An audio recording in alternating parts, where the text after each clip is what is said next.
MMDA General Manager Nick Torre, may buntag mo, General. Ako pa nga inyong natanan. Ayan, nasa field ka na ngayon? Kaaga mo naman lumabas.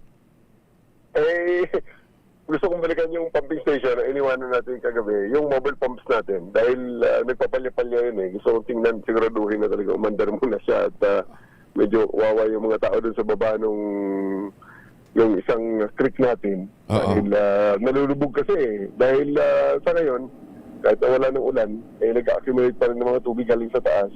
Pag hindi umandar ang pump na yun, baka isubmerge ulit sila. Although iniwanan ko kagabi, may 5 naman na maliliit na mobile pumps, yung submersible natin, ang gumagana. Oo. So ngayon, wala na. Wala na yung baha. Wala yung ulan. Pero yung baha, is... meron pa rin.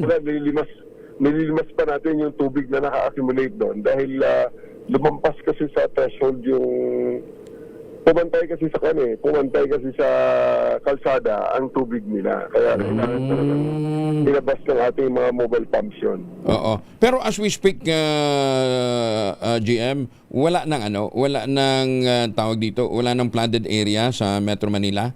Yung hindi passable ng sasakyan?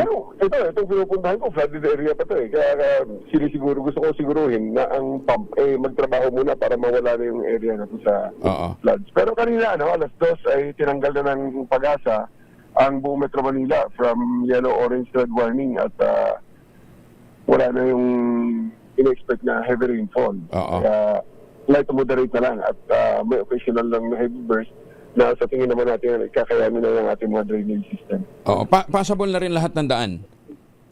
Possible, sir. Oo.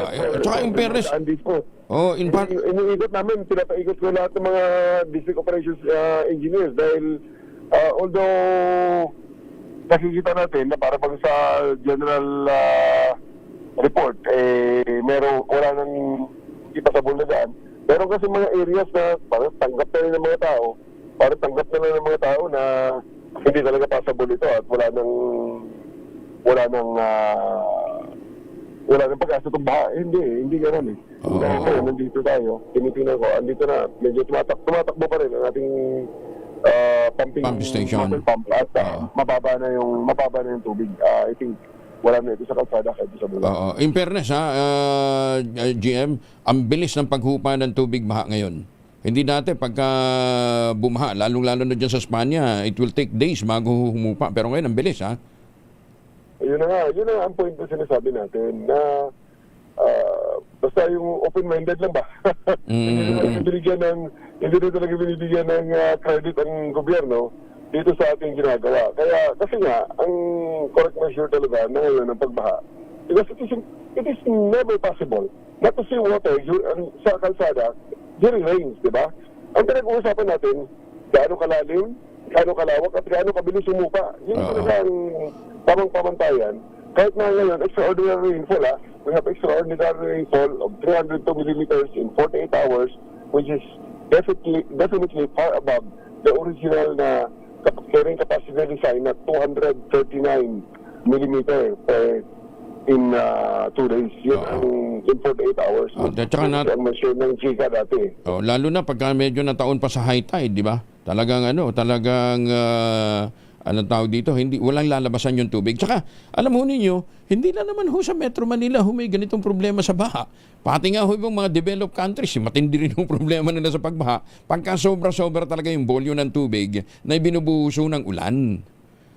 Di ba? China nga hanggang ngayon, malaking bahagi nila nakalubog eh. Di ba? Yes.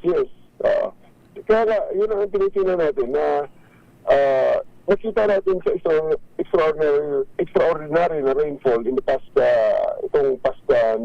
weather system kung gaano karami ang tubig na ibinuhos ng langit. Pero siyempre ang measure talaga dyan ang effectiveness natin yung flood depth at saka yung recession. At nakita nga natin na gumagana naman ang sistema. Despite all the criticisms that the critics are hurling against the government, talagang gumagana ang sistema. Pero GM, yung mobile pump station na yan, hindi madadagdagan? Sana bawat locality meron. Hindi ba nila kayang bilhin yan? 11 ito. 11 itong bago namin, no? 11. Kadi-deliver pa. Actually, kadi-deliver nito. Hindi pa ito bayad ng gobyerno. Kaya kagabi, nasubukan talaga siya. Uy. Every time na breakdown, pinapadokumento. Okay, kasi sabi ko, pag ito breakdown, hindi natin bibilin ko. Pero ni Juan de la Cruz, kailangan mapakinabagan ni Juan de la Cruz. Ganun, utang pa pala yan Hindi naman utang. Delivery. Sabihin pa lang, i-inspectionin namin kung gumagana. Dapat may baha. Sabi namin, sige, subukan natin ngayon. Ang galing nito kung talagang dapat bilhin to. Kasi pag hindi nyo napakupa ang baha na yan, wala kayo bayad. Hindi, sana i-require natin per LGU meron. Para yung sa inyo, dyan sa MMDA, pang ano lang, pang rapid deployment, di ba? Pagka may reinforcement na kinakailangan. Pero dapat na... In fairness sa mga LGUs, meron din silang ganito mga maliliit nga lang capacity. Ito kasing bagong 11 ay 1 cubic meter per second ito eh. Wow. Medyo mabilis talaga at malakas talaga itong motor nito. Magkano yan? Ang isa niyan, Chairman, para may pambili, ano ha? Para hindi lang yung mga Preview, no? Yeah, may preview. Pero hindi naman to, I don't think na ganito kamahal ito. Hindi ka ganun kamahal. Hindi ako preview sa exact na price, ano? Kasi hindi natin pinakailaman ang back nito eh. Sa final na lang ito, tinitingnan. Para sana magka-idea din yung iba pang mga LGU outside of Metro Manila. Di ba? Kasi hindi lang naman Metro Manila may problema sa flooding eh. Cavite, Rizal, di ba? Para mas mapabilis din yung pagano nila. Pero kaya lang paano yung basura? Kasama sa mahihigop niya, Chairman? Meron itong net sa dulo. No? Meron. May parang cage. Okay. Tsaka nilalagay ito sa ilalim. Ang basura kasi nakalutang. Kaya ito nasa ilalim ito eh. Ganun pa man, dahil nga pag humihigop siya, siyempre nagkakaroon ng current ang tubig papunta dito sa kanya. Dito sa taas niya, nakalutang ang lahat ng basura. Okay. Ayan, at mas madaling linisin. Anyway, GM, pahulay po na. Katulog ba ya? Kay lisod, taas pa ng adlaw nga mag-ulan. Kabagan? Naputol. Pagpahulay po ba? Pagpahulay. Okay lang. Okay lang tayo. Pwede pa. Kaya pa. Kasi matagal pa itong mga pag-ulan. Kusog.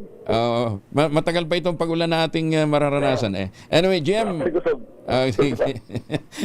Amping Chairman, GM may buntag. Amping. Ingat. Salamat po. Salamat. Si General Manager, MMDA General Manager Nick Torre na ganito kaaga ay nando na sa action site.